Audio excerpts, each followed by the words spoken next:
And good evening, everybody. My name is Leland Acker. I'll be emceeing tonight. At this time, I'd like to invite the candidates for Congressional District 11 to come forward, Congressman Mike Conaway and Challenger Paul Myers. Now, the format for tonight's forum is as follows. Each candidate will be given 1 minute to introduce themselves and to discuss why they are running for Congress. Following that, we'll ask a series of questions, some of which have been put together by a committee from the Pecan Valley Republican Women's Club. Some have been submitted by the audience. These questions will be asked. Each candidate will get 2 minutes to answer the question.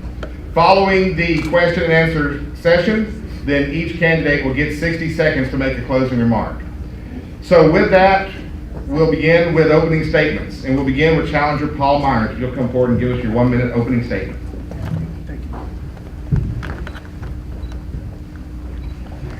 Good evening, everybody. Thank you for coming out. I know some of you drove quite a long ways to be here, and I appreciate you taking the time out to come be concerned citizens. My name's Paul Myers. I am a 7th generation Texan, born and raised in Abilene. I went to school down at Texas State, where I majored in political science while I worked full-time for the Texas Senate. I've been in the oil field for about 14 years now, 12 of which have been in Midland. In the last bust, I took quite a big hit, like most of Midland, and was forced to get my real estate license to keep things afloat. So between those two, I stayed pretty busy. I am a volunteer at my church, and I stay active in my community. I have 2 little boys, age 4 and 6. And the reason I'm running for Congress is because when I was growing up, I was taught that you don't walk past a mess. If you see something, you grab a broom and you go to work. Congress is a mess, and I'm going to work. We need fresh boots and new ideas. Thank you very much. Congressman Conaway. Well, thank you Pecan Valley Republican Women for putting on tonight's forum. Appreciate that. I'm Mike Conaway. I've been your congressman for 13 years, and I'm running for another term to continue the work that I've been doing on your behalf. Suzanne is here tonight with me, as well as Hillary Stegemeller, who has been my rep to you throughout this area and done a terrific job. I'm running again to continue the work that I've been doing. We passed a major tax reform bill signed by the president recently that you should all have benefited, at least by the February 15th paycheck. You will have benefited from that. I'll lay out the record that I've had for the last 13 years, the number of times I've come to Brown County and speak to you, the town halls I've done, the accessibility that I continue to maintain. I will continue to do that as I represent you in Congress. So with that, I'm looking forward to the questions tonight, and appreciate, again, everybody coming out to give us a chance to talk to you. Thank you. All right, one of the things I failed to mention is our timekeeper here, Rick Phelps, will be keeping time. When you've got 30 seconds left, he'll hold up the yellow card. That means to go ahead and start wrapping up your statement. When he holds up the red card, that means that time is up. All right, we'll begin with Congressman Conaway. First question, what are your thoughts and ideas for the 2018 Farm Bill? Thank you, Leland. Chairman of the House Agriculture Committee, I'll have an important role in making sure that becomes law before it expires on September the 30th of this year. The spending bill that we got done a week and a half ago has made that job a little less difficult. We got cotton back under Title I, and we addressed the major issue with respect to dairy. We'll address all the titles, but the biggest impact will be on SNAP, the Supplemental Nutrition Assistance Program, food stamps. We've spent 3 years going through that on a soup to nuts basis, looking at everything, trying to find out what's working, what's not working, how do we make that program better. We will propose some meaningful reforms. Previous attempts to change SNAP have focused on the amount of money to be saved or not spent, and then you've got to squeeze a policy into that. That did not make sense to me, so we've gone the other direction. We've looked at what do we do for policy-wise? What's the best policy we can have to have a hand-up program that gets people up and off the program, back on their own 2 feet, taking care of their families, and moving forward. And those reforms that we'll propose in about a week or so, a couple of weeks or so, will do just that. That'll be the most meaningful change after having gotten Title I and gotten back into Title I in the dairy program. We'll have to defend the crop insurance program against the attacks from certain folks in the House that don't believe in that program, don't understand just how important it is to production agriculture to maintain that. But you can love the Farm Bill or you can hate the Farm Bill, but it delivers to the American consumer, you and I, anybody who eats every day, the most abundant, safest, and affordable food and fiber supply of any developed nation in the world. And that means, an affordable food and fiber supply. That means that every time you go to the grocery store, every time you go to a restaurant, you spend less for food than you would otherwise spend anywhere else in the world. That's because of the hard work, sweat equity, risk taking, and yes, a safety net provided by the Farm Bill that keeps our farmers and ranchers in the business during the hard times. 50% drop in net farm income over the last 4 years, the worst since the Depression. So it's clear that we need the Farm Bill, and I'll be the guy in the House of Representatives as chairman of the Ag Committee that will shepherd that legislation through to its completion. Mr. Myers.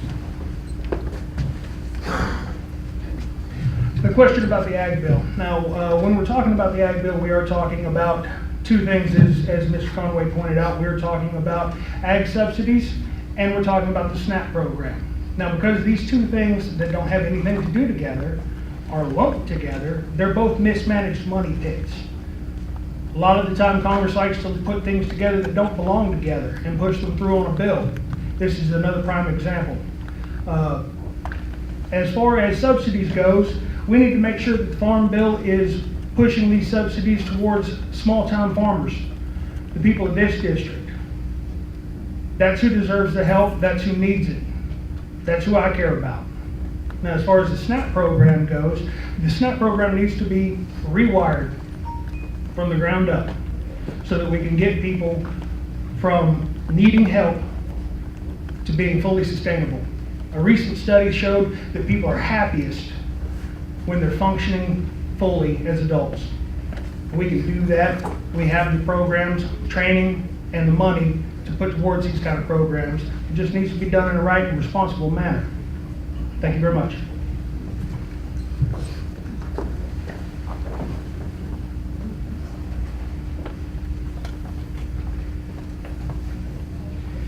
In light of the school shooting in Florida, there have been discussions on further gun control measures. Should Congress take up further gun control measures, and would you support a ban on assault-style rifles? Mr. Myers. No, sir, I wouldn't. I wouldn't support a ban on any firearms. Your right to defend yourself and your family from the common criminal all the way to the tyrannical government come from your creator and are above debate by the federal government or anybody else for that matter.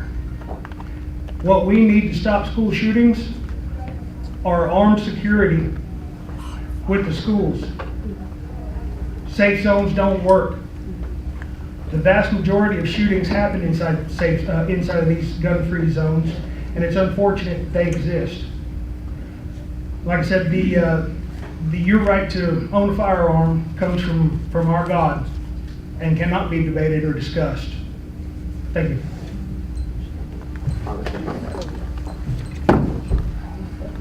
A horrific scene in Florida, and as a result, that's the freshest one in our minds, and so we typically try to race to figure out how to make that, how to stop that, how to not let that happen again. With respect to safety around our schools, that's up to the folks here in Brown County to decide how you want to handle your school safety, your school security. I can't think of anybody who's got a better vested interest in making that happen. With respect to Second Amendment, I agree with my opponent that it is a right that is important. It's kind of the linchpin of our Constitution in terms of being able to stand against a tyrannical government. If you think really good gun control works, then look at Mexico. They've got a system that's better than any place else in the world, and it just means that the common, honest folks don't have guns. And that's not a solution to what we want to get done. The real issue with respect to the shooter in Florida was not the gun he would use or a car that he might have driven through campus, whatever weapon of choice they might have done. It's what's going on between those ears, and that's the more difficult thing to come to grips with. All of us need to try to figure out how do we do that? How do we not let that happen? How do we get ahead of that decision that says he's going to go into that school and kill his friends, many of whom he may have gone to school with for a long period of time? That's a weird decision. That's an odd decision for somebody to make. Why did that happen? How did that go? What were the warning signs? Should we have seen that? Should the FBI have done a better job in looking at what was going on with respect to that particular individual? And the answer is yes to all of those things.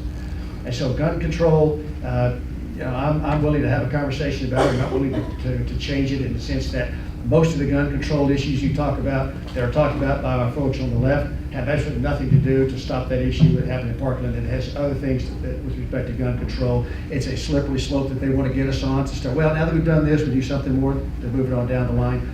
And so I'm willing to talk about things that might have had an effect on the Florida event, but he went through a background check. He went through all, there was a legally purchased weapon. The weapon itself is really not, the assault weapons, I'm not going to vote for a ban on that. Just because the gun looks scary, there's no reason to ban that. No to the assault weapon ban.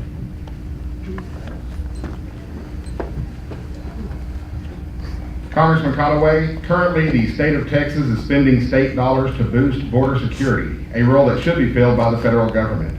What should Congress do to get the federal government to resume its role in border security? Well, elected president, he thinks that's a good idea. Oh, wait, we did. Back in President Trump's efforts to get that done is a big deal. And the question there is exactly right.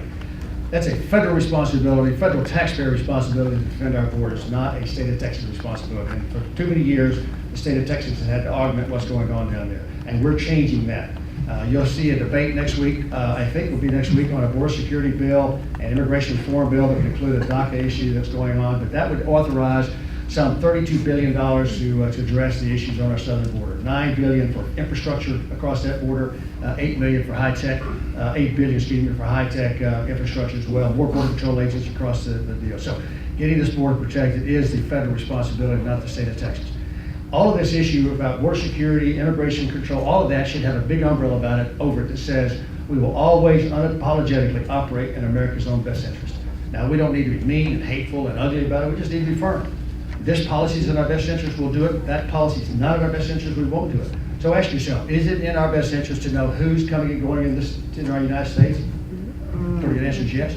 Is it in our best interest to know what is coming and going? Well, if that's the answer is yes to both of those, then let's get that operation control of the border done and done post-haste, because it's really in America's best interest. And then, at that point in time, it makes our decisions we have to do with respect to legal immigration, all the other things that have got to get done, just a little less difficult to come to grips with. Because what happened in '86 was a blanket amnesty program with no border control. We're not going to do that again. Let's get control of the borders, and then we can begin to talk about what those modifications or reforms will be to the legal immigration system, to DACA, all those other things. Give us just a little less anxious that we'll screw that up and get ourselves right back where we were today, 30 years from now, where we were in 1986. So it's a federal responsibility, and I voted already for money to go there now with the spending bill that we spent. We voted on 3 weeks ago. It includes money to get that done now. Mr. Myers.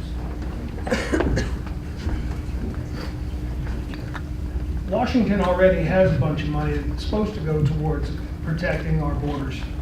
Strong national borders are the health and safety of our citizens.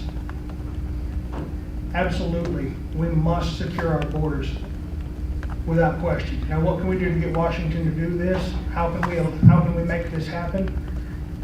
We allow our law enforcement to enforce the laws that are already on the books. We already have laws about immigration and what happens when you break the law, what happens when you sneak across our borders. We have these laws. They need to be enforced. We need to allow our law enforcement to do their jobs. We need to give them the supplies that they need and the help that they need to make this happen. Now, the bill that Congressman Conaway mentioned that will be coming next week, also, along with all of the good things that he mentioned, also offer amnesty for 700,000 dreamers. And I don't think that we can allow that. That is amnesty. While it does end chain migration, that's still 700,000 people who broke the law and are not going to be punished for it. We are a nation of laws, and we must abide by them. Thank you.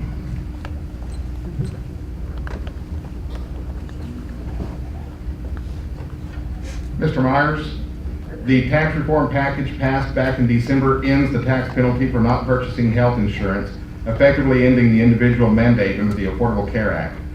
What is your proposal to make health coverage more affordable? There's a real simple answer for that.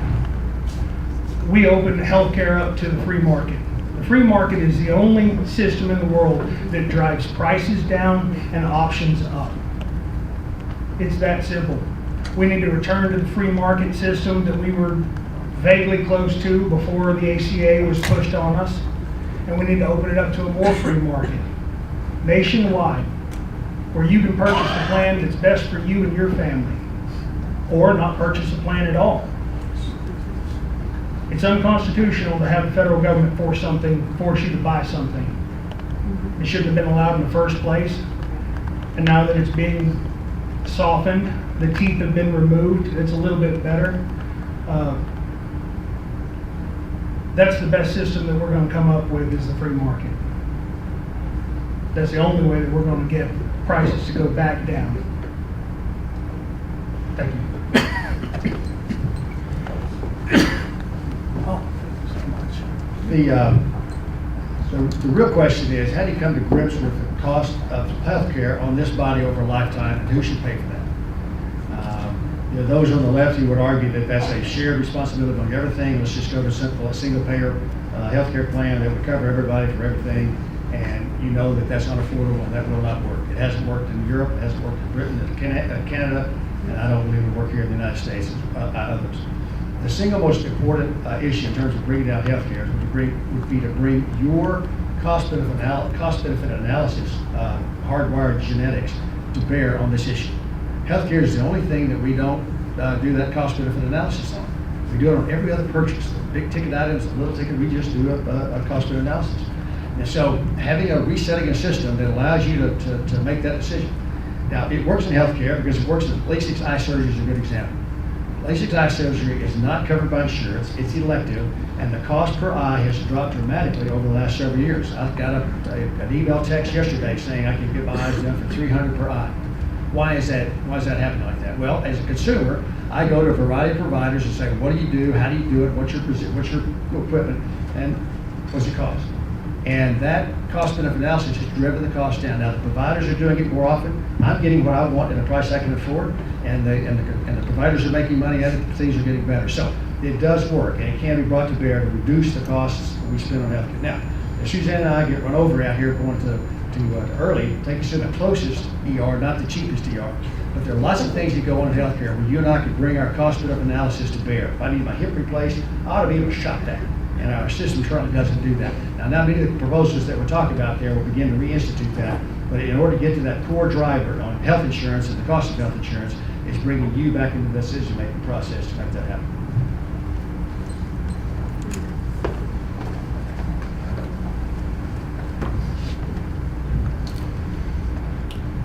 Congressman Conaway, what is your top priority in improving veterans care through the VA?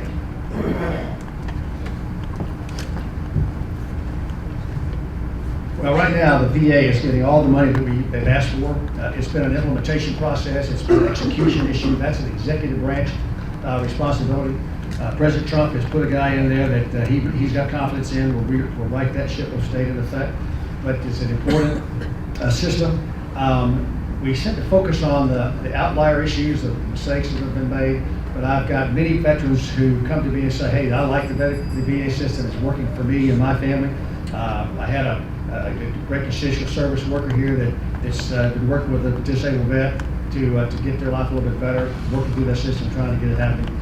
But our VA execution on health care, we've instituted a Choice Act which allows members to go to a private sector doctor if they can't get an appointment within 30 days or it's further than 40 miles.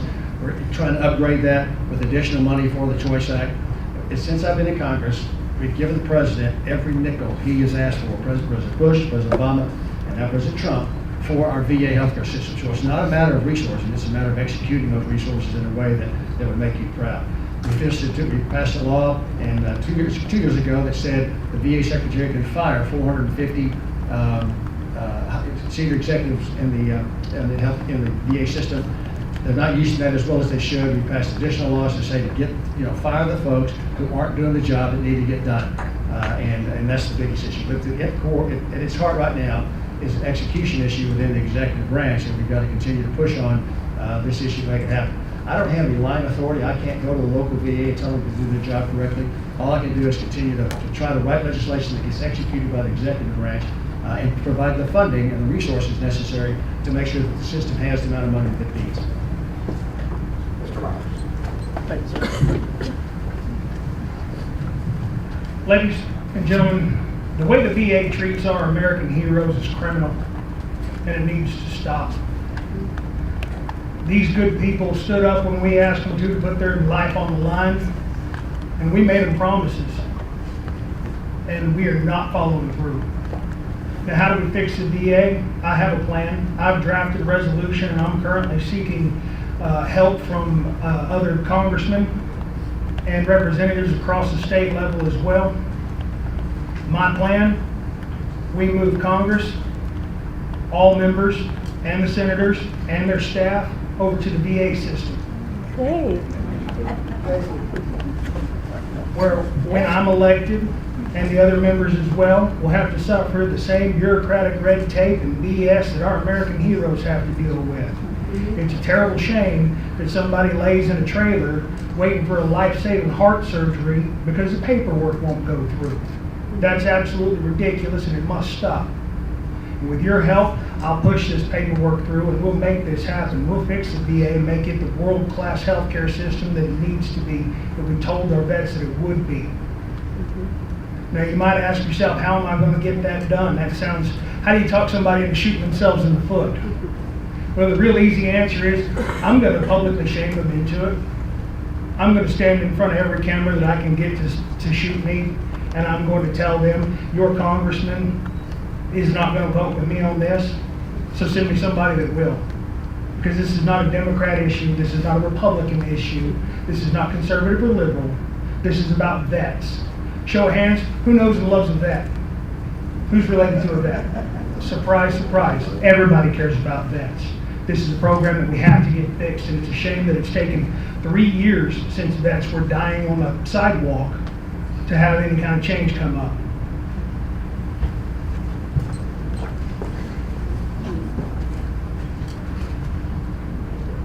Mr. Myers, what actions should Congress take to reduce the regulatory influence of federal agencies?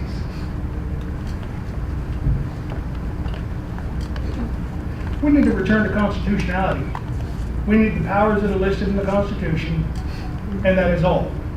We've allowed so many programs to reach out and become bigger and bigger and inflate themselves and become bloated bureaucracies that are too big to get out of their own way. And it can't be allowed. We need to return to the Constitution. We need a budget that's balanced and even. We can't afford to be paying, well, here's a good example. Last year, did you know you spent $1.2 million on a life-size Pac-Man game? That's true. That was in the budget last year. Sure was. And we can't allow that kind of thing. That's nonsense. We need to cut back on the bureaucracies and shrink their budgets and eventually eliminate all of them that are unconstitutional.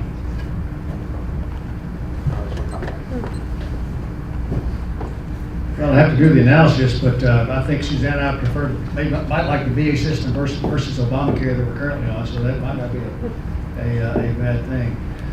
We've been backing President Trump's play on this issue since he came in over the last year. We've got a deal called the Congressional Review Act, which allows Congress to vote to unwind an executive branch legislative proposal within 60 days of it going into the Federal Register. We've used that 16 times. Prior to this Congress, it had only been used once.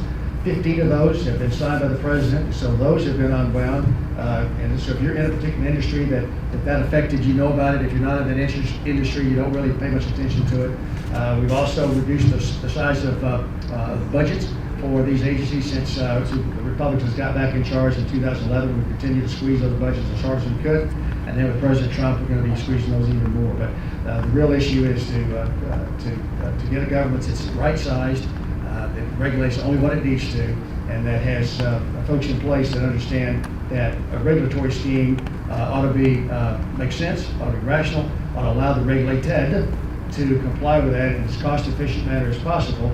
And the first step be in favor of trying to help the folks regulated understand what the regulation is, and only go to an enforcement action subsequent to that if the regulated guy decides to blow his neck and not agree with what's going on. But having reset that mind frame, President Trump and his, by the way, that was in his budget, whatever it was you mentioned a second ago, having President Trump's ability to get people in place, in these like Scott Pruitt at EPA, Senator Perdue at U.S. Agriculture, department, and then charging them with unwinding as many of these regulations as we can. Scott Pruitt's already put the kibosh on waters of the U.S., lots of things that are happening, that if you're in those particular industries, then you know it's the good things that are going on. And then we will continue to use the legislative process to try to unwind those that are in law, like the Dodd-Frank. Thank you.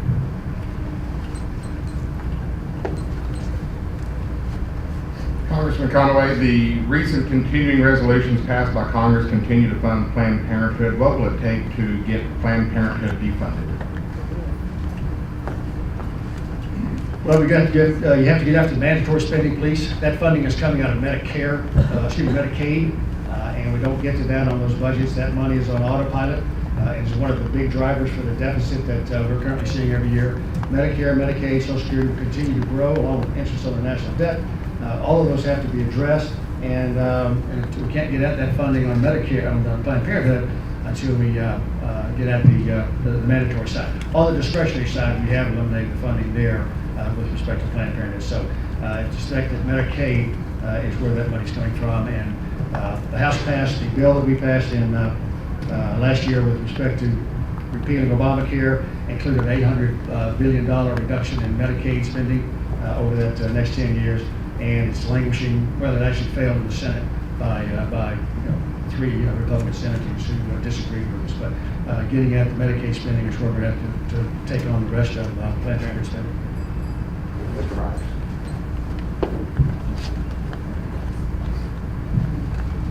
How do we stop funding on Planned Parenthood?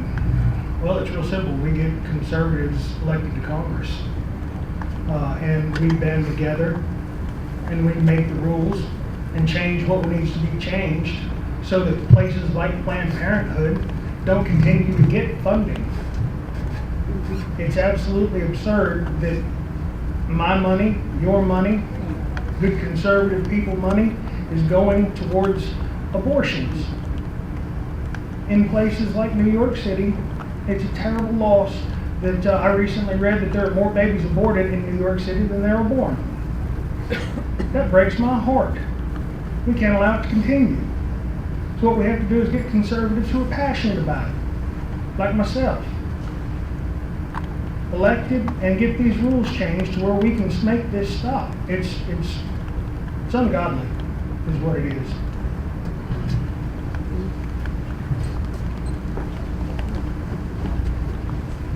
And then the final question for this portion of the forum.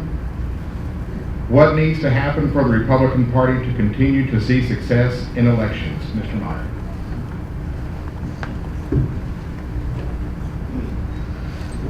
We need to stop pandering to liberals.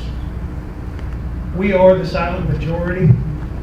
We are the people who elected President Trump because we are tired of career politicians. We're tired of the usual standard operating procedure that we see out of Washington year after year after year. This needs to stop. So how do we get Washington, how do we get conservatives to march forward? We energize our base. We remind people that what we stand for, and we show them in our votes in Washington. That's how you get people to pay attention. If you come here and you tell somebody one thing and then you go back to Washington and you vote for something else, they're going to stop listening, and they're going to stop voting, and they're going to stop caring. We need people to stand up and do what they say they're going to do. Character, backbone. Congressman Conaway. Well, the 18 election cycle typically would argue that with a Republican in the White House, that the Republicans in this House of Representatives will lose seats, maybe to the point where you'd have Nancy Pelosi as your speaker. District 11 is the second most conservative district in all the United States. We are an outlier in a sense. And I wouldn't change it for anything. But the truth of the matter is, there are lots of districts around this country where that's not the case. So we're going to have candidates who will talk to those people, who will engage, and who can come to grips with constituents who they have to vote for you, who have different ideas than what you and I. They still call themselves Republicans, but they have different ideas than what you and I would say is the right thing to go. By passing this tax bill, I think we took a major step forward in being able to argue between now and November that Republicans remaining in control of the House managing the Senate, and obviously backing President Trump's play in the White House is the best interest of our country. And so it's within our power. The other things that we will do, the immigration issue that we go to, will have to come up. We need to thoughtfully consider that. But the tax bill, probably the single thing we talk about the most, particularly those districts where there are more Democrats than Republicans, and the Republican holds that seat. Every paycheck, every payday, when people have more money, more take-home money in their own paycheck than they did before our tax bill passed, will be helpful to making that argument as to why we should get out in there. Every time we have a Supreme Court justice appointed that's a conservative, like Neil Gorsuch's another thing to point out. Every time judges are appointed, they're conservative, rock group conservative judges. We point to that. As we get these regulations unwound, as we have certain victories in the House of Representatives, being able to brag on that, being able to take those messages back into districts where they might not resonate quite as well as they do here, but having our candidates in these seats across this country, where Nancy Pelosi won, 23 of those, where we've got a Republican owning that seat, but Nancy Pelosi won the general election for president. That's a tough battleground that I don't have to face because President Trump got 77% in District 11. So hard work and continuing legislative accomplishments will put us to the groundwork for making that happen.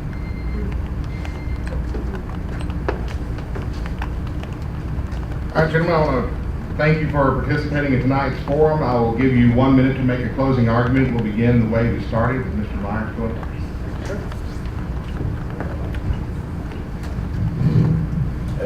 Ladies and gentlemen, I'm a conservative. I'm a constitutionalist. And I can tell you two things. That when I'm in Washington, working hard for you, the good book and the Constitution will be my guiding principles. And I will not vote to violate either one of them. I believe that the good people of this district elected President Trump because we're tired of career politicians and we're tired of the status quo and we need a change. I will go to work for you and work hard. I will be the conservative that you demand. And I thank you for your time tonight.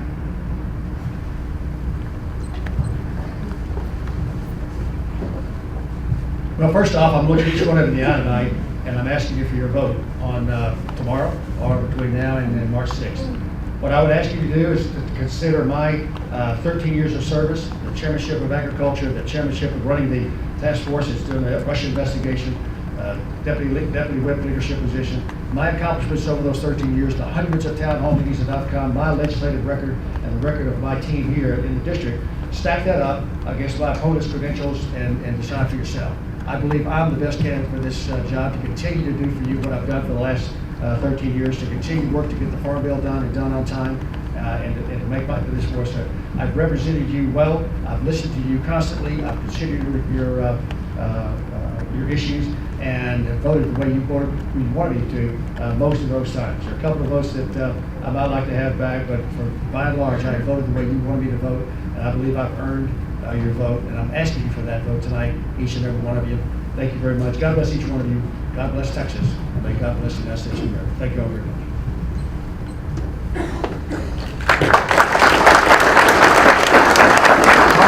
Conaway and Congressman. Gentlemen, thank you for being here. Let's give them another round of applause.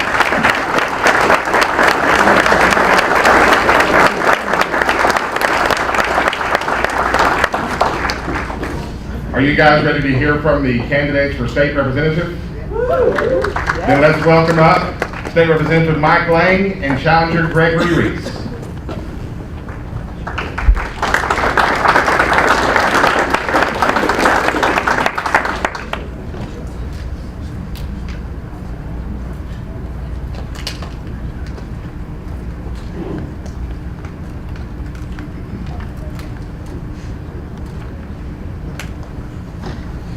Gentlemen, this forum will work the same as some of the others that y'all have attended. There will need to be no blocking below the belt. No, I'm kidding.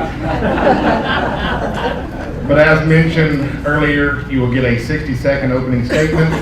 We will ask you a series of questions. For each question, you will each get 2 minutes to answer, and then we will have a 60-second closing statement. And so we'll get things started off tonight with Mr. Gregory Risse, if you'll give us your 60-second opening statement. Thank you for coming. Good crowd tonight. I'm from Coleman. I retired in 1992 from the United States Air Force after 20 years. And I'm originally from northern Minnesota, I couldn't get here quick enough. The only thing I miss up there is catching walleye and eating them. But I retired there in '92 with my wife Vivian. I was married to her for 35 years. She passed away and I have 6 kids, and 2 of them are here tonight. Wow, there they are. Thank you for coming. And I'm also a retired teacher. And so God has given me good health. And I want a third career to make a difference. And I love these 8 counties. I visit them everywhere but Hood County, Mike, but I'm going to get there. But I test the waters in Toller before I get there. But I'm looking forward to this, and I've got some good ideas that I think are going to really, dare I use the word resonate? Anyway, resonate. So thank you.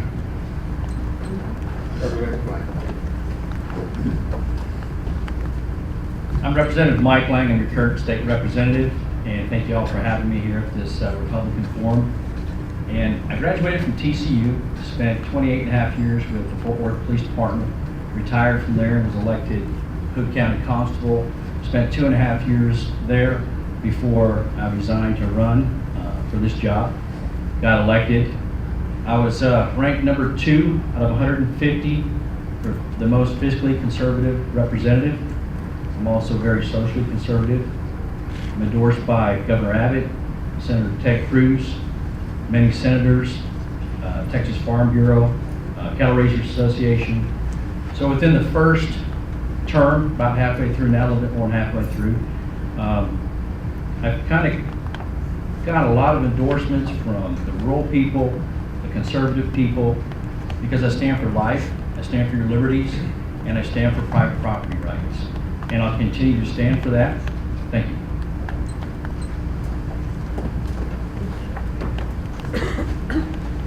Representative Lang, will begin with you.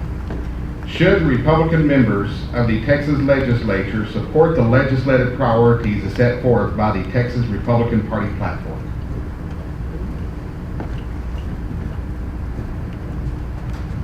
Yes, sir, they should. And to go further in that, I believe that the Republican Party platform is a platform that you guys made. And what I mean by that is I've been a delegate before. So it starts at the precinct conventions, which are our neighborhoods. And we get our platform planks from there. And then we go to our county conventions. And then we put all the platform planks together. Then we go to the state convention. And we all vote on those platform planks as Republicans. So I signed that Republican Party platform, and I agree with that Republican Party platform because our rights do come from God, and I will stick up for that because if you believe they don't, and you believe they come from government, then government can take them away, and I don't believe in that. So yes, I do believe in the Republican Party platform. I do believe that if you sign up as a Republican, you ought to follow that platform because it's your platform that I stand for, which I agree with. Thank you. Mr. Risse. I remember being a tykester, 14, 15 years old, and of course I was interested, even as an early teenager. My mom and dad up in Minnesota, and they would talk about, I said, Mom, Dad, what's the difference between Republican and Democrat?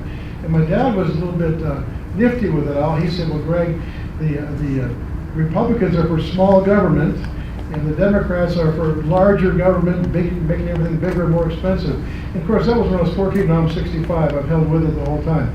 I read what they sent me in the mail, or actually it was down in Austin. They gave me that packet, and I read it very thoroughly, because I don't yoke myself up with just anything. I'm a member of Bible Baptist Church in Coleman, Texas. I'm a retired military man, retired school teacher, so I'm not yoked up with anything, so I'm yoked up with the Republican Party very happily and gladly. Thank you.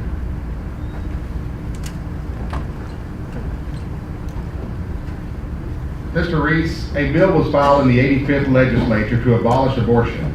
If such a bill were filed in the 86th legislature, would you support it? Why or why not? How could you not love, if you've got a brain to think with and a soul from God, how could you not love that word abolish? It would take me less than a half a second to sign off on that. I mean, period. I mean, period. This is just, that's what I'm eager to do. I pray for. I hate it. I've done everything in my power to let it be known wherever I go. Because God's the author of life. It's not because a man and a woman have a relationship. They're conceived by God, you see. That's why it's precious, because it's ordained of God. And so we let God's creation procreate and have what it is. And absolutely, sir, abolish it like yesterday.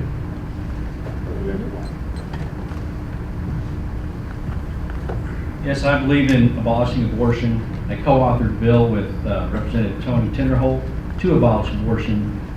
It went to committee, but it died flat because of the leadership we had in the House. It was a very liberal leadership, and I think this time going through, we're going to have different people run for the Speaker of the House, and it's about time to help push a more conservative legislation through. But there were other things we did with abortion. We had some money for alternatives to abortion, approximately $30 million. And we also took care of partial birth abortion. And folks, if you really look into abortion, it is a God issue completely. And I believe with you. But we can't be killing babies. We just can't. It's life, liberty, and pursuit of happiness. We don't have life, we don't have anything else. So I will continue to fight for the abortion ban and be signing on at the same time next session. Thank you.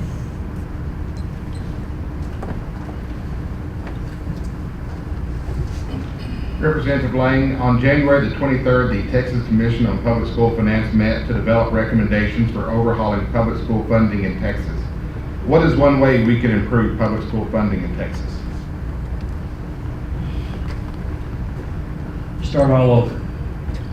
That's probably the best way. And I mean that seriously. We spend about $12,200 per student on average. And in our district, we've got great schools and great teachers, but I think we spend enough money on schools. What we've done over the past 20 years is we put too many mandates on top of the schools, which created too much administration. So our administration costs have gone skyrocketing, and our classroom costs, or where we put our money in classrooms, gone way down. So what we need to do is reverse that trend. So as far as money, I think the money is there. We just have to reapportion it properly and put it back in the classroom with the teachers and the kids. And that's what I had two bills this session. One bill is to get rid of 27 unfunded mandates that TASB itself gave us the 27 unfunded mandates. Made it optional for the schools, school districts, but it was voted down because TASA, the Texas Association of Administrators, didn't like it. Because guess what? You get rid of the unfunded mandates, what else has to go? The administrator jobs have to go because they're not needed anymore to fund that program. And that money would go back into the classroom. So there's going to have to be some talking with the associations, getting everybody on the same page for that. But I do believe we spend enough money on education. We have, in our district, we have over 40 school districts. 17 of those school districts graduate at 100%. If you average all 40 school districts, they graduate at almost 96% level. Our teachers are doing a great job, and we have enough money, and the goal is to make the kids productive members of society, and that's what we're doing. Thank you.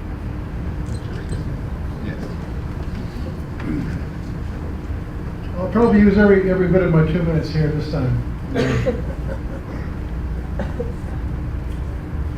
I was asked the same question about 3 weeks ago at the Brownwood High School. People laughed at me. I was angry because there should be no laughing. I'm going to tell you something. When I was a kid, the poorest of the poor had $1.25. The teacher didn't want $2 because she wasn't going to make change. You bought a $1.25, $1.25, and you got a ticket. And it was on the parents to pay for lunches. We'll be laughing this time. We've taken the onus off the parent. And believe me, it's not the whole ball of wax, but it could defray. I promise you that. They got money for snuff, for beer, for lottery tickets, for pornography, for cable TV, for Netflix. They got money for everything, but they're kids. This is not popular. I'm not a popular guy. but I'm real. I have 6 kids, I paid for their lunches. I'm retired military, my wife Vivian stayed at home. And we made it. Another thing we can help defray with is kiddos could pay for athletics. It's a privilege to play athletics. It's a big part of the school budget. The question is asked how we're going to fund it. Well, we're not going to break the bank by saying $75 per child per sport. You realize the cost of a coach's stipend? I've been there. I didn't get too much, but I got a stipend. And equipment and travel and the officials' fees. Like I said, Mike, it wouldn't necessarily take the whole ball of wax, but it would help defray. And you know what else? It's going to come up, I hope. Illegal immigrations are costing us conservatively between $50 and $84 billion a year. That's from the Heartland Security. That means it's over? Okay, I'm sorry. Anyway, what could we do with that kind of money? We could do a lot with it. I'll get to that later. Thank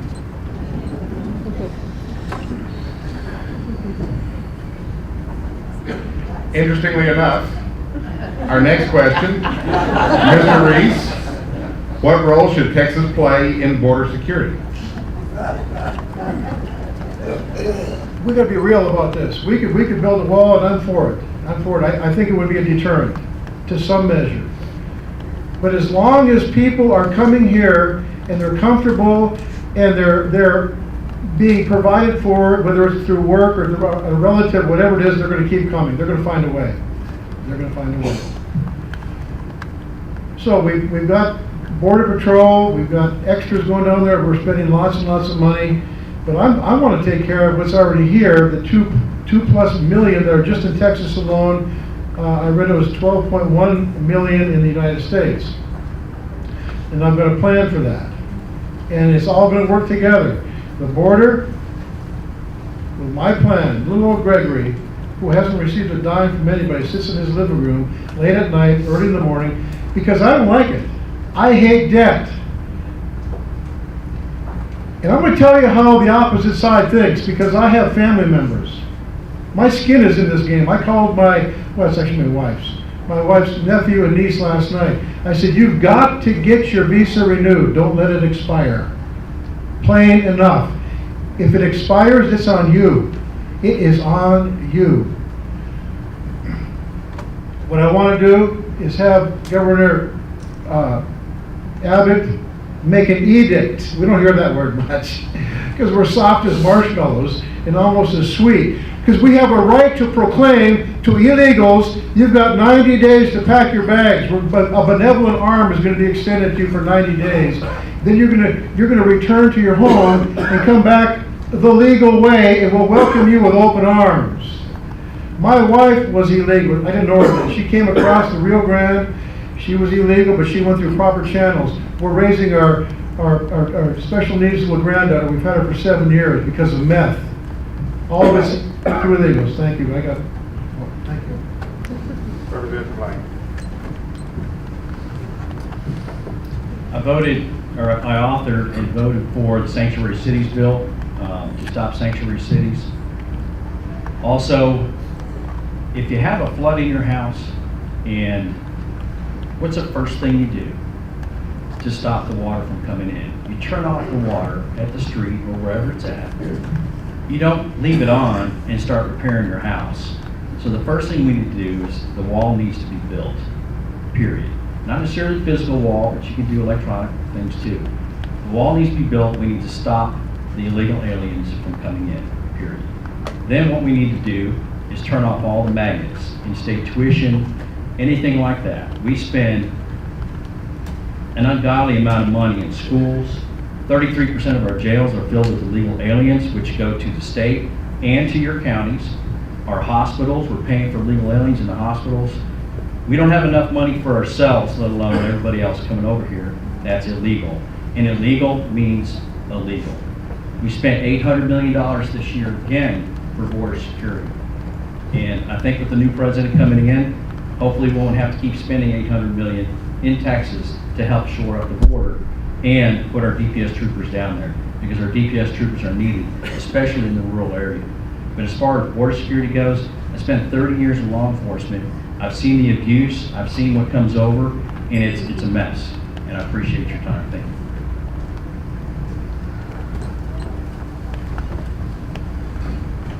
Representative Lane, where do you stand on Governor Abbott's property tax reform proposal? I'm for Governor Abbott's proposal as it stands now. I was for the 4% cap last time. This time it's a 2.5% cap. It does allow for what I would consider extenuating circumstances as far as law enforcement, teachers, critical infrastructure, roads, things like that. You could bump that 2.5% up to population with plus inflation, which means you might get another 3.8 to 4.2% out of it. But I'm definitely for the cap on taxes because we're second, the state of Texas is second in the nation per capita for local debt. And I'll give you an example. I live in Granbury ISD, $195 million in debt. My county, 20-something million in debt. My city, 63 million in debt. If you lived in my house in Hood County, in Granbury ISD, you would have over almost $300 million in debt. That's a lot of debt. That's not considering the maintenance and operation. That's just debt. And it's time we put a cap on our local spending and debt. Your local officials have a budget, and they work within a budget. If they have to go over 2.5% or 4%, it's not a strict cap. They go to you, the people, and you guys vote and say, yes, we need to raise it to 10%. Or you say, no, we don't need to raise it at all. You guys are the local control. It's your responsibility as citizens to step up and say, we've got enough debt and we have enough local debt because we do not want to be crippled like California or Illinois.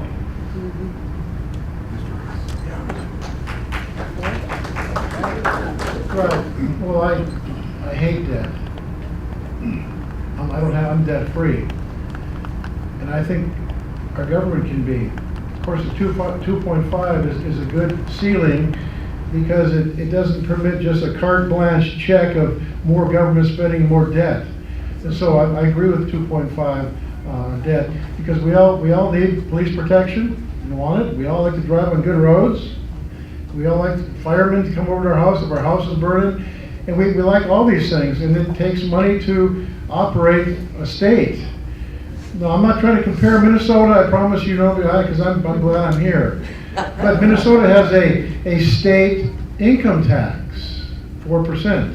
So if you make $1,000, 40%, $40 goes to them. It seems small, but it adds up. We don't have that luxury here in Texas. We don't have it. So we get our money from sales tax. We get our money from the 2.5 property tax to operate our government, and I think it's a good small number, and they can cap it right there and be held accountable.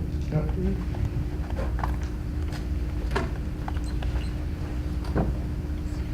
All right, next question, beginning with Mr. Risse. What will you do to promote free and protected elections?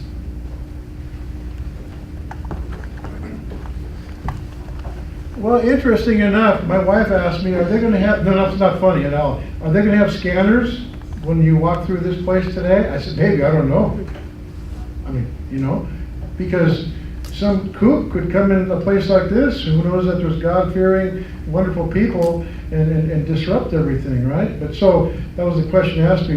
We have to be vigilant, very vigilant about it. People got to be in place. We have police know that there's these meetings going on, and the actual election sites, I believe that somebody should be armed. And maybe they are, to be honest, I don't know.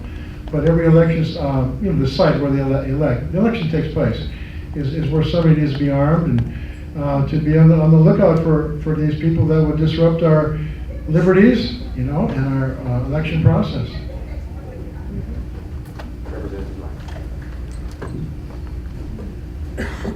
Voter fraud is a problem, and we're weeding it out here in Texas little by little. I think the punishment needs to be a little bit higher. We need to go to third-degree felony for voter fraud because it changes elections, especially in smaller counties and in rural areas. 50 or 100 votes makes a big difference. And if you want to talk about protecting elections also, this is a Republican Party primary, and we have to protect the Republican Party, or pretty soon Texas will turn blue. And there may be some Democrats in here, but that's okay. But this is a Republican Party primary. And what we find, especially, this is the #1 conservative district in the state of Texas. 84% voted for Trump. That's huge. So we don't have, for the most part, anybody running as a Democrat in elections. They all come over to the Republican Party to run. And pretty soon what's going to happen is the Republican Party, all of a sudden, 6 years, 8 years, people are going to turn around and go, you know what, I'm voting, I'm going to run as a Democrat. And we'll flip, just like we did about 20 years ago. So we're going to have to be very careful. You're going to have to vet your people, local elections, school boards, state elections, everybody, and make sure they're a true Republican that will follow the Republican Party platform and won't just want a blank check for spending. As I said, I was ranked #2 in the most fiscally conservative representative. So you guys can see why the liberals are coming after me. I'm standing for you guys. I'm standing for your money, whether it's state money, school money, local money. I'm here to protect you because it all comes out of your pocket. Whether it's state, local, federal, it all comes out of your pocket. Thank you.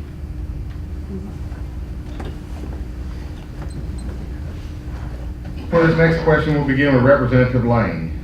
Ranger College proposed an annexation election in Brown, Comanche, and Erath counties. That election was overwhelmingly rejected.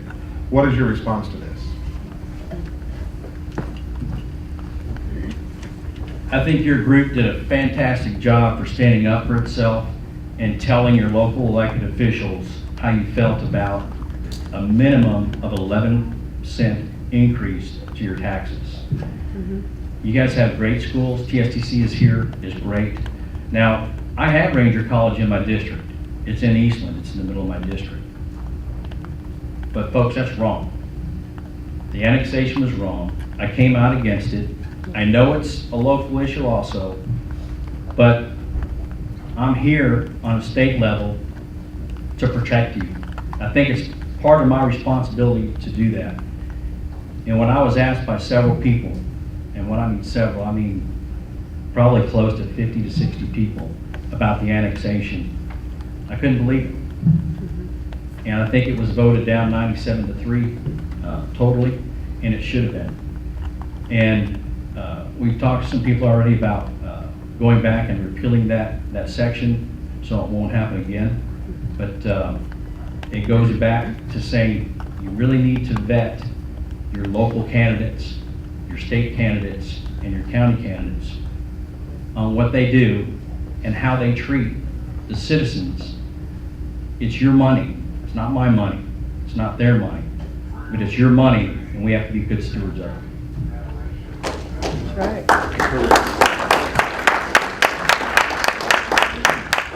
Because I live in Coleman, and I don't get over here too much, but I was over at the Heartland Mall one day. I think Sarah was with me, and I was going to Chick-fil-A, and there was a guy there trying to get signatures for this annexation, and I thought it was going to come to blows. And I said, ooh, it's going to get hot here. Remember that? Man. And he says, I'm not here to answer that, and you guys should go home. Of course, when I looked into the situation, I felt like Howard Payne is here, you got TSTC here, you got, right there, I want Ranger College to stay put up in Ranger. And they got enough problems up there, I don't know why they can't just, they do. I've been there, I knocked doors in Ranger, Texas, a lot of doors. And they got serious problems up there. But, they got their college up there, we don't want to bring them here. And I think that 11-cent tax extra would have been a burden, and I'm glad it didn't pass. Yeah. And gentlemen, this is the final question. We'll begin with Mr. Risse. What should be the state's approach to keeping the teacher retirement system solvent? 1 minute, right? That's it? 2 minutes. Oh, 2 minutes. Of course, I'm a retired teacher. But even if I wasn't a retired teacher, I know what teachers go through.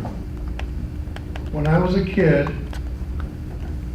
I think the teachers would have said, man, I think they shouldn't have put those lights up at the hockey rink. I think Gregory's playing hockey till 10 o'clock at night and he's tired. Or maybe he's watching too much Have Gun Will Travel. Huh? Those are the issues. Those aren't issues. Today there's real issues. I did a quick survey one time when I was teaching at Blanket, me and Coach Ball, James Ball, if you know him or not.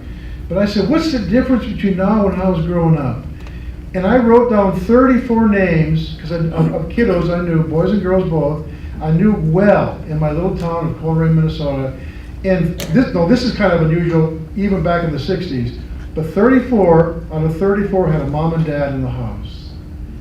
Biological, mom and dad in the house, raising that child. And you knew what to expect when you went to their house. So, teachers today have it tough. And I'm different than people that need they need a $10,000 a year raise. I don't think so. I'm going to use my little hand here. Teachers' pay is not great, but it borders good. It borders good until your health premiums slash away on half or better of your pay. I talked to a Coleman teacher about a week and a half ago. I know her well, Elizabeth Eddington. Good lady. She was a special ed teacher at Coleman, 14, 15 years in the teaching field. She said, Greg, I make $3,000 a month and they take $1,700 out for health benefits, premiums. And then there's a deductible and then there's a copay. I said, Elizabeth, you don't have insurance. We need to honor our teachers with better health insurance. And that green, stop, it says.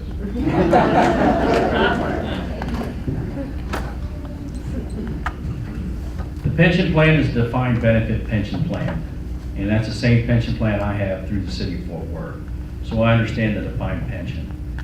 Now, over the past few sessions, we've spent billions of dollars shoring that up as a state. We promised the teachers that's what they would get, and that's what they should get. If you equate it to my defined benefit program, we're going through a tough time in Fort Worth also. So we're going to be taking some hits. There's a board that the governor put together, an advisory board, to look into how we can afford this going forward.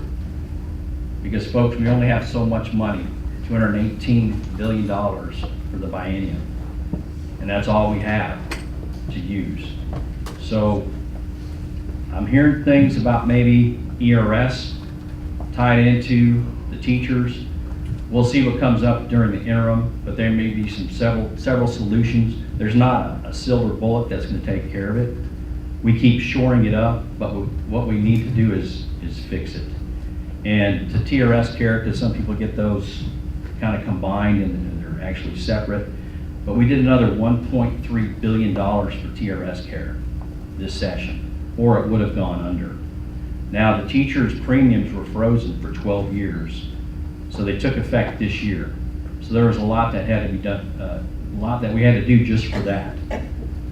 But going forward, I think we need to take care of what we promised for the teachers. They deserve it.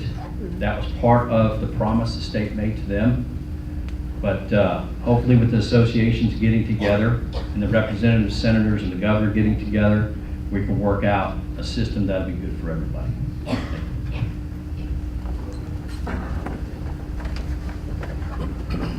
And gentlemen, at this time, you'll get 60 seconds to make a closing statement. Mr. Risse.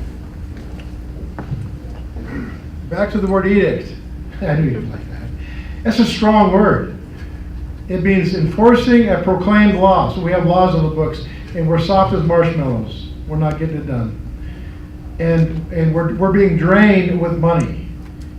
And I believe if Governor Abbott, he made an edict, and it went from Amarillo to Brownsville, from Texarkana to El Paso, in every town and every mayor and every newspaper and radio, that they would give a 90 days. You got 90 days. We dictate, it's our country. We can say that.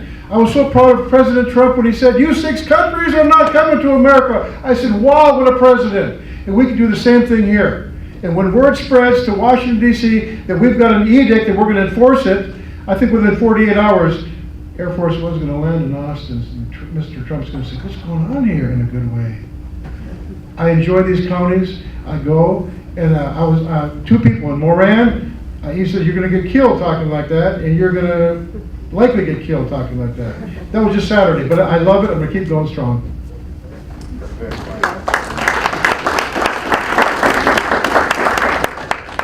First of all, thank you for having me here tonight. I've been honored to serve as your state representative. I do consider it an honor, and I've knocked thousands of doors, and I talk to the people, and I listen to the people. I'm a fiscal conservative, I've told you tonight. I'm a social conservative. It wasn't brought up, but I believe in one man, one woman marriage. I believe there's two genders, male, female, not 63 genders. So when you send me back down, I'll go back and I'll fight for fiscal responsibility, and I'll fight for social conservatism, because we're losing that. And we need to get that back in Texas. We need to get it back in the classrooms. We need to get it back in the State House, because when I sit there and I vote, I look at the dais and it says, "In God we trust." And that's how I vote. And that's how we should all vote, and not hang our Christian principles at the door when we walk in. Thank you. Great. You're watching a different channel, Matt. I'm trying. Y'all come on back in, have a seat.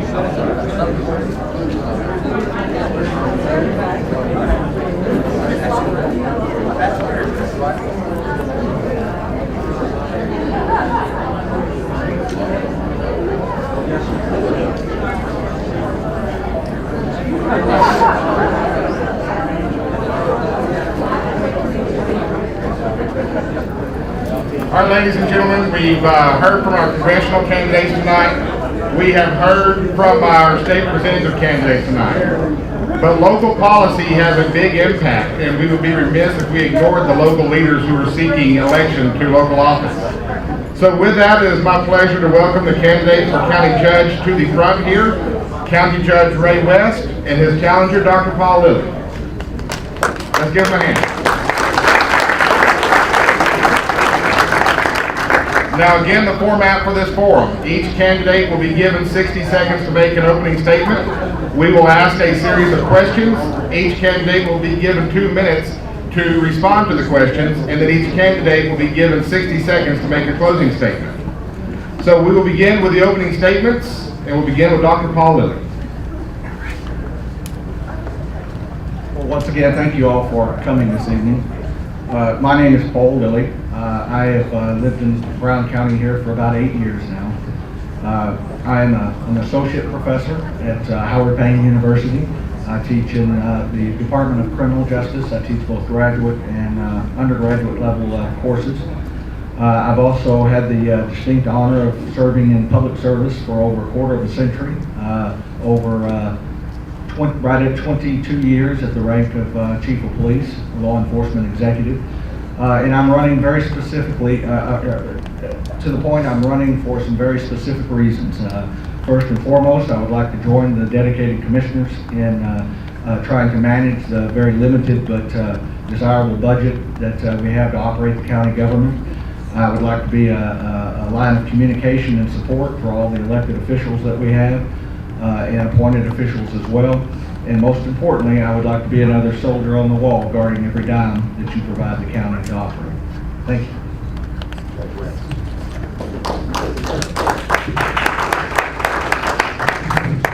My name is Ray West. I was raised here on a farm, went to high school at Brownwood High School, college at Tarleton. I got my doctorate of jurisprudence at Texas Tech. I was recruited to a very good law firm in Amarillo, but I didn't like Amarillo. Liked the law firm, didn't like Amarillo. Came home in 1980, and I have been here ever since. And in 1986 or 7, I was appointed the city judge for the city of Early. And in 1992, I was approached by the commissioners to serve as the county judge, and then ran for the post and was elected again in 94 and have been since then. I've been honored by this county to serve. It, to me, is a difficult job, but it is very humbling and honoring to have you elect me from time to time. The rest about me, I think you know. Nothing to hide.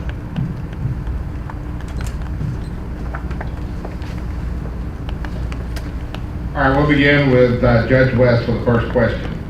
The Commissioners Court meets at 9 o'clock on Monday mornings. It is difficult for many taxpayers to be able to attend these meetings. What can be done to live stream the meeting, or would you support moving the meeting to a different time slot? I would very much support having a meeting in the evenings, say once a month, or at least once periodically. Or if there is an item on the agenda that is of obvious importance to the county, more than just, are we going to give an easement to Brooksmith Water for a road, for a water line on a road or whatever, have that meeting scheduled for an evening, say 6 o'clock. It's not like most of us don't work past 6 anyway. I've been doing it for 30 plus years, and I don't see a reason we shouldn't. There's no law prohibiting a county from setting its meetings at a special time. Now, regular meetings have to be set at a certain time. Special meetings, though, are everything other than the special meeting, which is the second Monday of each month. So in special meetings, we can certainly have those after hours, and I think it's a good idea to do it, because far too often people are uninformed when it comes to the issues that we make decisions on. And we'll have the news media there, but there's no way that the news media can convey all of the discussion, whether by radio or television or newspaper. There's just too much information to get to the public. And so I think it's important that we do undertake that. It's a good idea. And we have done it before. Dr. Lilly. Well, I can tell you, I will not need the entire 2 minutes. 2 minutes of the, thank you, Rick, you're doing an awesome job. I will say this, if elected county judge, I will, mark my words, I will set the agenda to where one meeting is held in the mornings and one meeting is held in the evenings every month. And in addition to that, I will do everything that I possibly can to make sure those meetings are televised on either local cable access, and I know that that would require some negotiations with the satellite companies, but I've seen it done. Mr. Lane's here somewhere.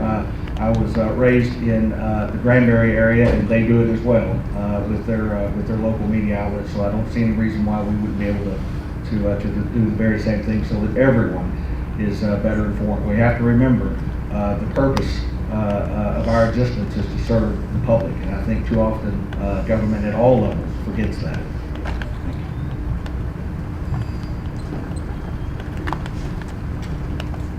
All right, the next question will begin with Dr. Lilly. How important is emergency management, and how would you address preparedness in the county? Well, county government is uniquely different than a city government, as we all know.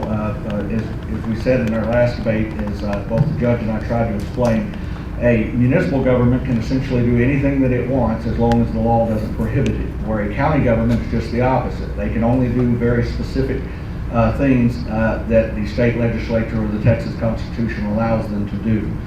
One of those is, however, emergency management. And I think for a long time that has been neglected at the county level.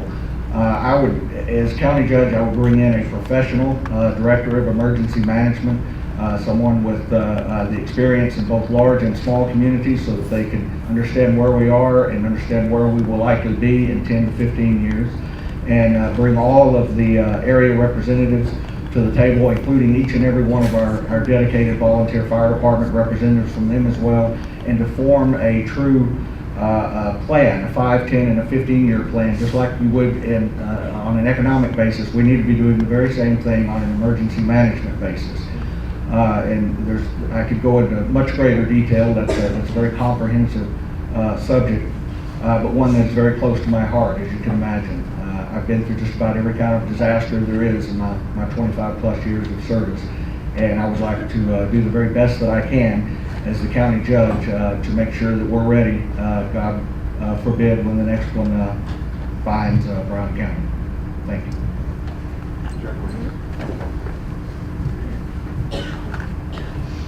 If only we could plan our emergencies. That would be nice to have a 5 or 10 year plan. I haven't seen an emergency that was planned yet. We actually do have an emergency management board. It's comprised of firefighters from volunteer fire departments, from the Brownwood Fire Department, from the Brownwood Police Department, Brownwood Sheriff's Office, Early, etc. Every city or town in the county participates. Every volunteer fire department participates. The ambulance service participates. We have people from the hospital on the board, and that board meets either at least quarterly. And if there is a need to meet more than quarterly, we call a special meeting and meet more than quarterly. Those meetings, really, we can't create a plan because, like I said, we don't know when the emergency is going to come up. What we do is we try to be prepared for any emergency that might come our way. Of course, the most common of those is a flood or a fire. This time of year, you're going to see rampant fires.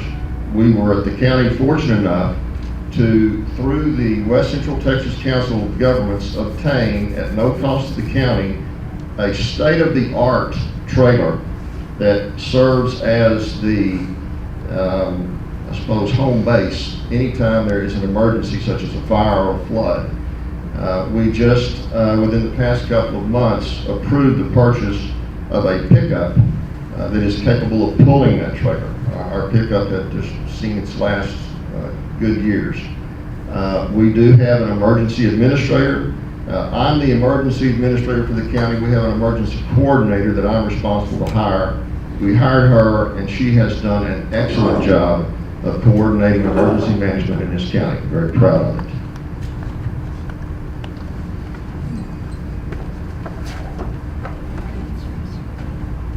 All right, the next question will begin with Judge West. What can be done to stop the increases in local property taxes? Spend less money. Pretty simple. I would like for those of you who are computer savvy to Google up the Consumer Price Index, just CPI. Consumer Price Indexes, you will find several, but they're always going to be within a point or two of the same. And by, I mean, tenth of a point, or maybe thousandth of a point. As long as we can keep our tax increases less than the Consumer Price Index increases from year to year, I think we're doing pretty well. Now, here's what I would do to reduce the expenditures. Number one, we've got to attack the attorney fees that are being paid out. We have to budget and spend over $500,000 a year in this little county for court-appointed attorneys. That includes criminal, my caseload with juvenile and with guardianship law, county court at law with misdemeanor and some felony cases in district court, and of course CPS cases. That undertaking has begun with emails and meetings between Judge Ellis, the CPS judge, and myself. Number two, we need to be a healthier county. Our health insurance premiums, ladies and gentlemen, run in the millions of dollars, but believe it or not, our expenditures, the insurance company has had to pay out more than we pay them. What do you think that's going to do? It's going to make our rate go up year after year. So we're embarking this year on a Make the County Healthier program. Now, TAC is helping us with that, but that's, and I started to the gym. I haven't been to a gym in 20, 30 years. And I started back, and it sure does make me feel good. It makes me feel better, and I think it makes me feel healthier. Finally, we got to take care of the assets that we have. Stop spending money foolishly on repairing things that need to be replaced. Bite the bullet and replace them. And we did that last year.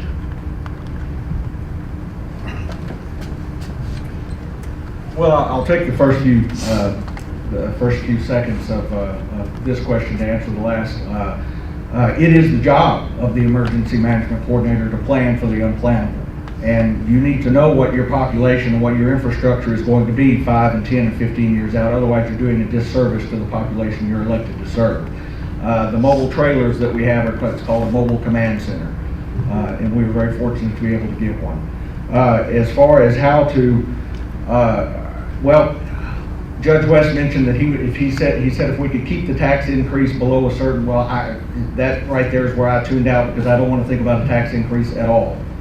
I think that our taxes are already too high, as we all know, and I know full well about doing more with less. For 15 years, it was my duty to go into cities that found their law enforcement agencies in troubled waters and help them operate under a financially, physically secure budget, one that was within their appropriations.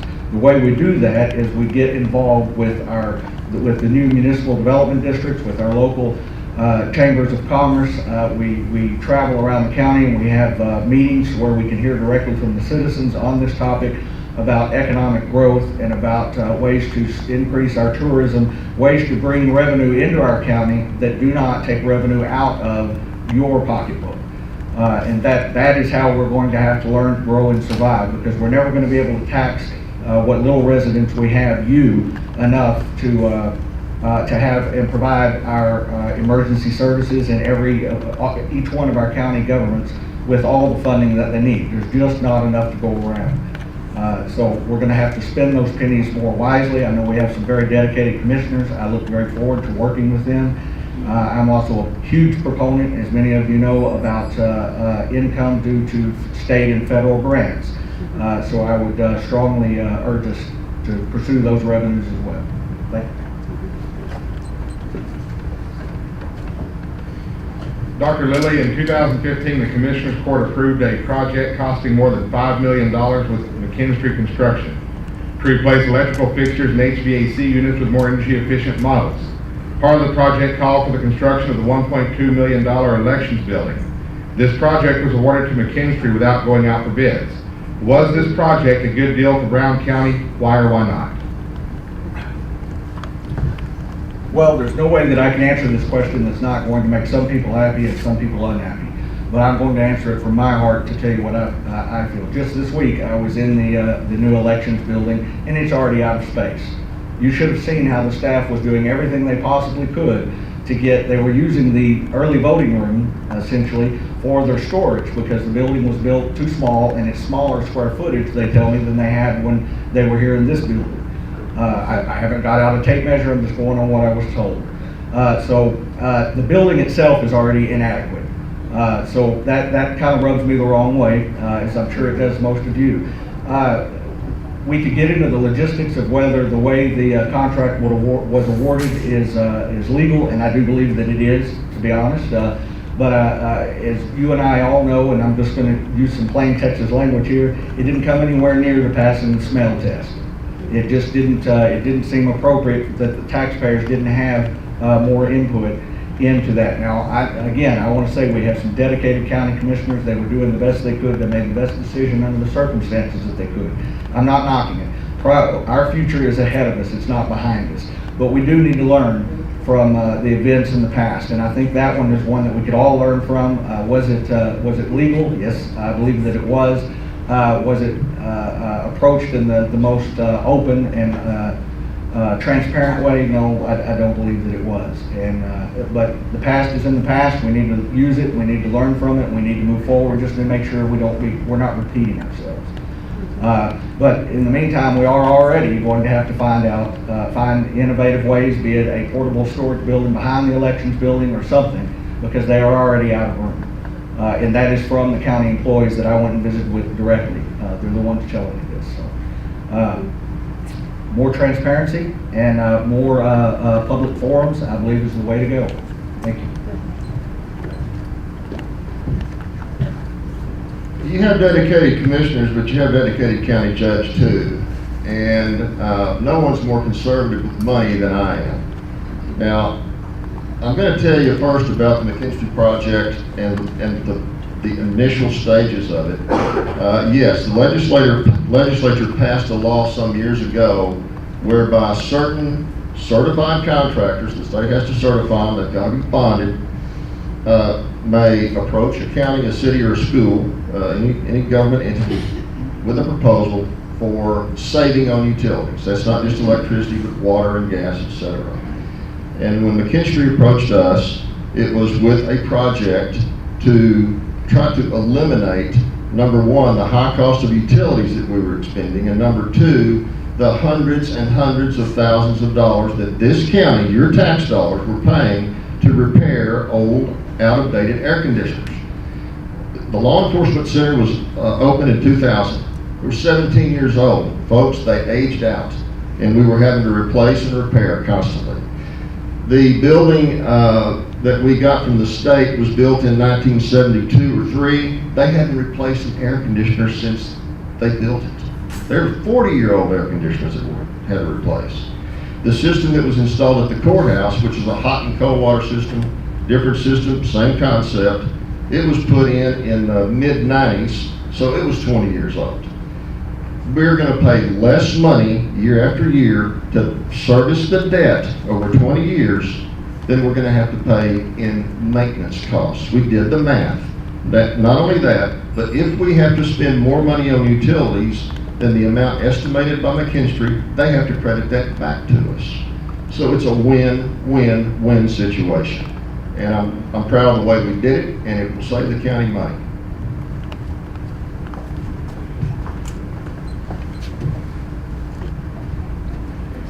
Judge West, within the next few years, the county's debt to the law enforcement center will be paid off. Will the taxpayers of Brown County see a decrease in their tax bills as that debt service is completed, or will the county undertake another project? If only I could answer that question, I would be on TV. I would have ESP. I don't know what we'll do in the future as far as incurring more debt. I don't see anything in the immediate future that will require us to have an issuance of tax notes or certificates of obligation. I want to step back for just a minute, the previous question. One of the reasons that my opponents saw voting machines out in the elections room is because early voting starts tomorrow. It's not that they're being stored. There's plenty of storage room. They're moving them to get ready to vote. Okay? So they were unstoring them around the elections room. The answer to the question is yes, the debt service tax on the LEC is like 0.07. The tax on the on the McKinstry debt is like 0.04 or 0.03. It's going to cut it about half, the debt service rate. Now, will we take advantage of that and increase that back up to the 0.07 by borrowing more money? I don't know. I can't tell you. I don't know what's going to come up. I can't foresee any problems that would cause that any more than I can foresee emergencies.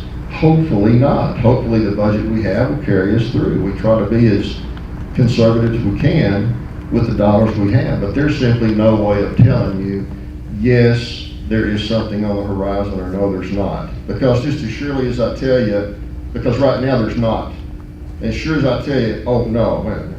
Well, something will come up and we'll be sitting there borrowing $500,000 to do something else. I hope we don't. But one thing I'll promise you is I will not let the infrastructure of this county deteriorate to the stage that was deteriorated before I took office.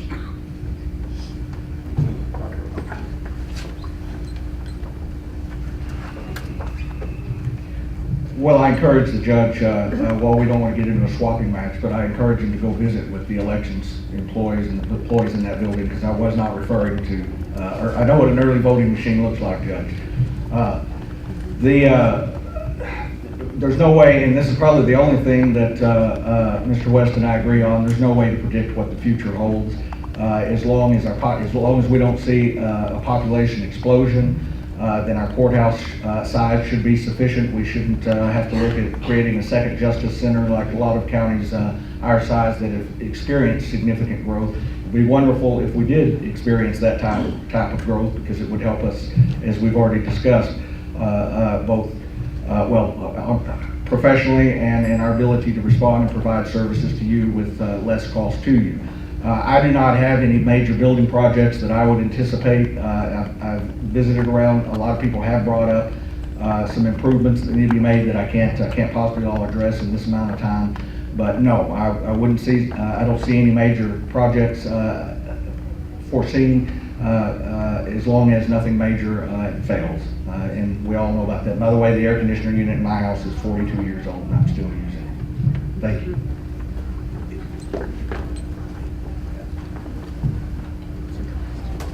And Dr. Lilly, what is your position on veterans treatment courts? Well, this is a double-edged sword, but I'm going to fall on that sword. I'm going to say I'm a huge proponent of veterans treatment courts. However, I don't want to promote that to the point where that I leave out any other section of our community that also could use some special and individualized attention.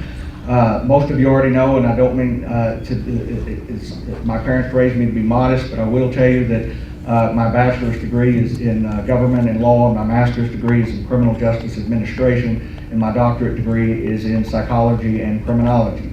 So with that background, I happen to have quite a bit of professional training in the area of, specialized courts, especially something related to a veterans court. There are grants available through the governor's office and directly from Washington that would help us start up such a court if there was enough interest. That is something that, again, I would hold a public forum if elected county judge to hear what the public input that is. And of course, I want to hear from the veterans and their families as much as possible. I certainly don't have time in 2 minutes to explain exactly what a veterans court is, but I think everyone has a pretty good idea. And it certainly services that those young men and women and senior citizens that have served our country, they are deserving of those services. And I think that we should do everything we possibly can within our fiscal budget to provide them with every opportunity to get assistance. Thank you.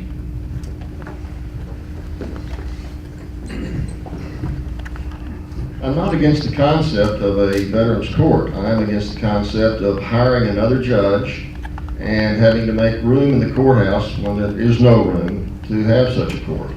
That court would have to share space with the district court or with the county court at law or with the county court. Now, I will say this, that as an attorney, I am aware of the testing that can be requested by defense counsel. I am very sympathetic to those heroes, those people who have served, put their lives on the line, who have been injured, and who have the traumatic stress syndrome that they have. They deserve every consideration possible. But if they are charged with a criminal offense, and if the attorney that they have hired or who is appointed for them can walk and he's not a blind dog, he's going to ask the court, and the court is going to accede to a psychiatric evaluation. Let's evaluate this guy and see, is it PTS? PTSD. What? PTSD. TSP. PTSD. TTSP. It's traumatic syndrome they got from a shell bursting next to their head when they were, just whatever. They paid the price or they wouldn't have it. That can be diagnosed. And if it is diagnosed, they're entitled to certain considerations, treatments. Instead of sending them to jail, instead of prosecuting them for the crime and fining them or sending them to jail, you send them to a treatment facility. That is what Veterans Court is all about. But, so what I'm trying to tell you is the protections for these men and women is here as we now see it. Is it not, Mr. Britton? As he nods his head. And if Judge Ellis were here, he would echo that sentiment. We give them the best treatment we can give them.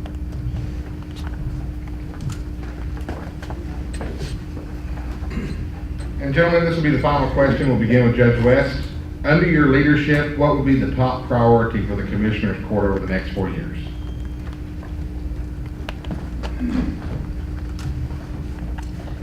That sounded like you said 40. You said 4, didn't you? Just 40. Okay. It seemed like 40.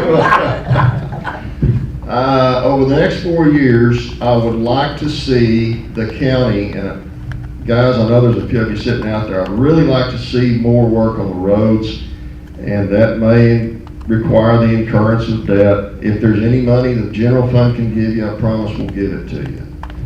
But I would like to see us reduce the amount, the strenuous amount of attorney fees we're having to pay in criminal cases, child protective cases, any court-appointed attorney. We pay a reasonable fee. We pay $75 an hour. And then also the 3 judges, we set a standard fee. For example, if a lawyer's in my court on a juvenile case and he may spend 4 or 5 hours in there, I'll just pay him a flat fee of $250 or $350. I don't do the $75 an hour deal. We've got to get a handle on that. If you know Judge Ellis, if you know Judge Moss, tell them I said so. We have got to get a handle on it. They're going to agree with you. We haven't come up with a plan, but we're trying.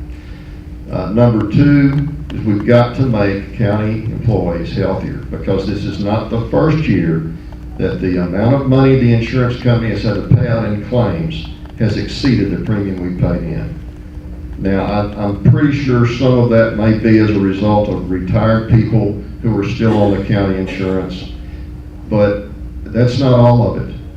As a county group, we have got to teach our employees, every time you get a headache or a cold or the sniffles, don't go to the emergency room. Take care of it yourself like your mama taught you to. Be practical. Dr. Lilly.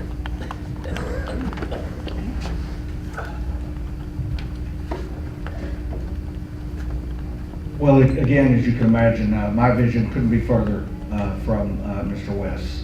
My vision for the next 4 years, first and foremost, as I mentioned before, I've never aspired throughout my career to be a county judge. I was very fortunate to work hand in hand with the Brown County judge and learn a great deal about the administration of county government and the way a county will likely or should run to make it as efficient as possible. That is, those are traits that I would like to bring here, and after much prayer, that is why I've decided to seek your vote, your support to be the next county judge. What I envision, first and foremost, is restoring honor and integrity, and I say that to each and every one of you into the office of county judge. I don't mean to offend anyone, but I believe that office has taken a dramatic hit in that area. And I believe that we have some work and some trust issues that we need to confront. I also believe that the county judge should be more of a leader, should be more out in the public.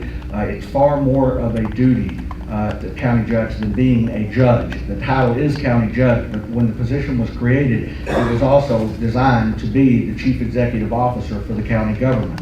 So therefore, the county judge, in my view, should be working hand in hand with the mayors and the city managers and the municipal development districts. There's limited resources that the county has. There's limited things that we're allowed to do under law, but we are allowed to do some, and we need to be at the playing table. And it's your tax money that we need to make sure is being spent in the absolute most professional manner possible.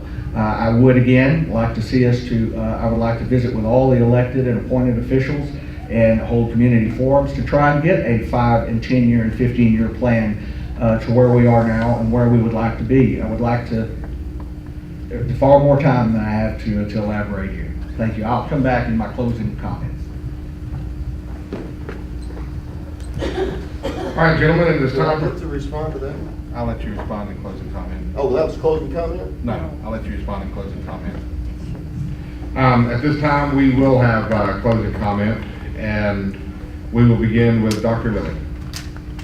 I was thinking a question about Well, I'll pick up where I left off. I would like to embrace the public's comments and where y'all would like to see Brown County in the next 5, 10, and 15 years. If you would like to see us aggressively continue to try to bring in, or be even more aggressive, additional business, additional tax base. If you would like to see us promote more recreational use of our awesome lake that we have to the north, which is a genuine treasure. These are the kind of things that brought me to run for county judge. I can't begin to tell you how honored I would be to serve, and to make a long story short, instead of being a professor and rattle on for 30 minutes, I'll tell you that I would do my absolute best to represent you, and I would do my absolute best to protect you, and I would do my absolute best to make sure that we continue to operate under a very limited form of accountable government. Thank you. I forgot he was talking about his 4-year plan. He started talking about character. If any character needs to be looked at, it's the character of the people who make irresponsible and vicious accusations and then have them in the news media or wherever. I suppose our best way to say it is this: if I had done half the stuff I've been accused of, I would be somebody's girlfriend in jail instead of your county judge, okay? Just take the facts for what they are. It's unfortunate when people listen to rumor and gossip and would prefer to rely upon something spectacular than the facts before their very eyes. Like I said, I've been honored to serve as your county judge. I'm asking you to elect me again because I feel like it's imperative that you have somebody that knows what they're doing. If not, why don't you ask the lawyers in town when they come see me? Why don't you ask the 6 people that served on the jury a couple of weeks ago in a will contest before me? Why don't you ask anybody who's been before me in court if they don't need a lawyer in this job?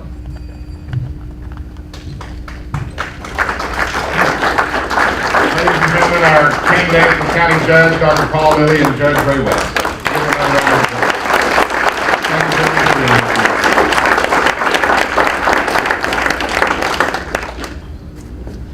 Thank you. At this time, we'll call forward our candidate for Precinct 2 Commissioner.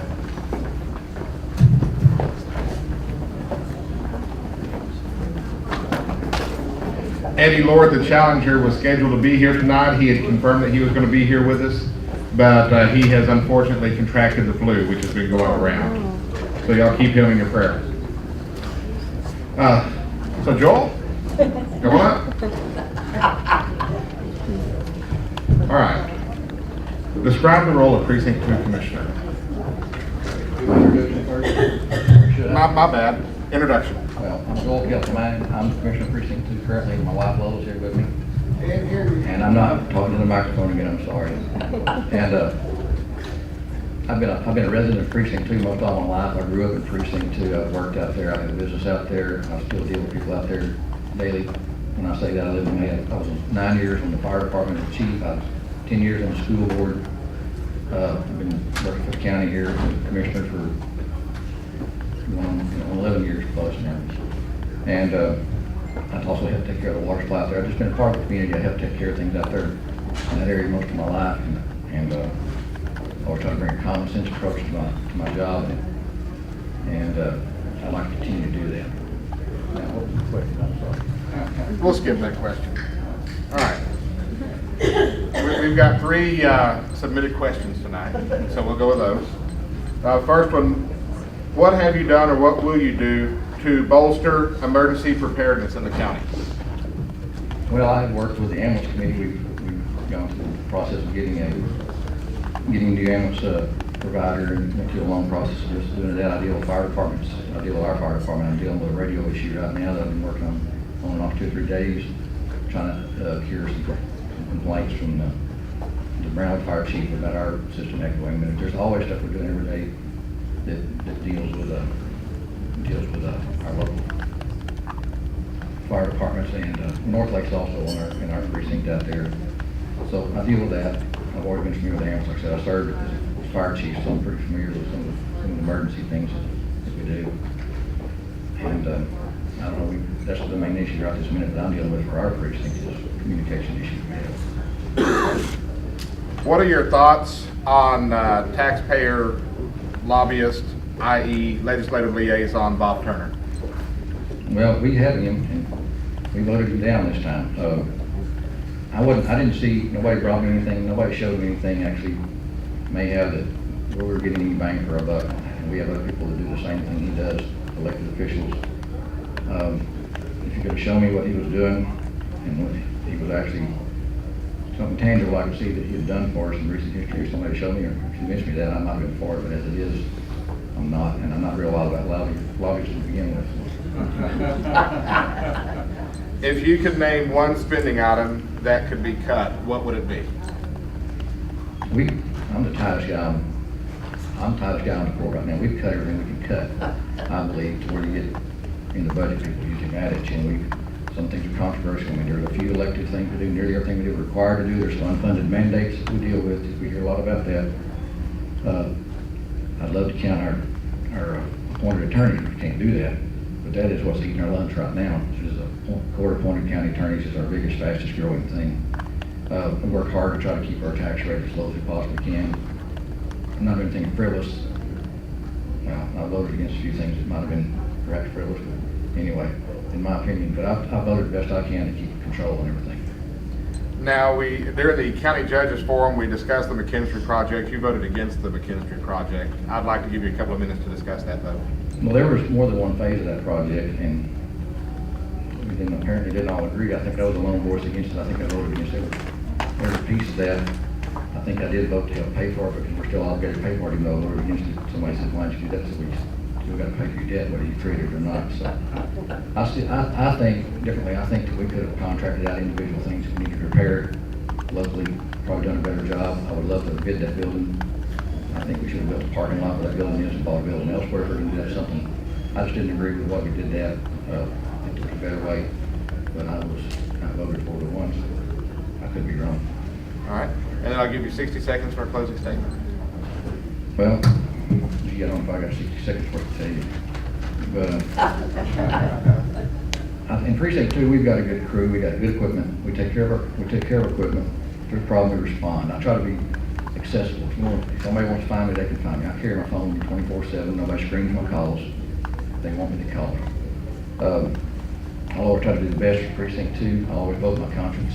I don't always get what I heard, but I will vote my conscience always down there. I've done all my advanced curriculum in our school we have. I've known when I think it's completed advanced curriculum in our schooling we can do. Like I said, I just try to be fair and honest and do you a good job, and I'd like to continue to do it. All right. That was short and sweet, wasn't it? Precinct 2 Commissioner Joel Kelton. Let's give him a hand.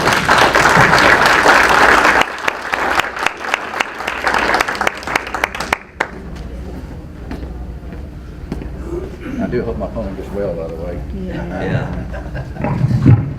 I appreciate you all attending tonight. If you want to meet or greet and mingle with any of the candidates that are still here, they do have their signs and information out here in room A. So feel free to stop them and talk with them and get to know them on a personal level, because that's why they're here for you tonight. Thank you, and God bless.